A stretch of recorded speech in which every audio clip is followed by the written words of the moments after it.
Sehatra ny finoana indray kosa nanatanteraka batisa lehibe teny Andranotapahana fiangonana apokalipsy tamin'ity andro ny asabotsy ity 200 mahery izy ireo no nirosy tamin'izany tsy rehefa avy niatrika ny conférence lehibe izay niarahany tamin'ny pasteur Mayol ny herinandro lasa teo.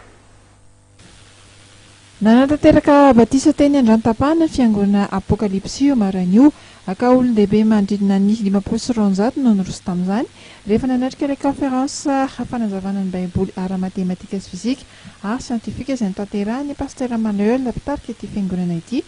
teny amin'ny tokotany malalaky ny foibe ny fiangonana apokalipsy ambodiny sotry ny herinandro lasa teo.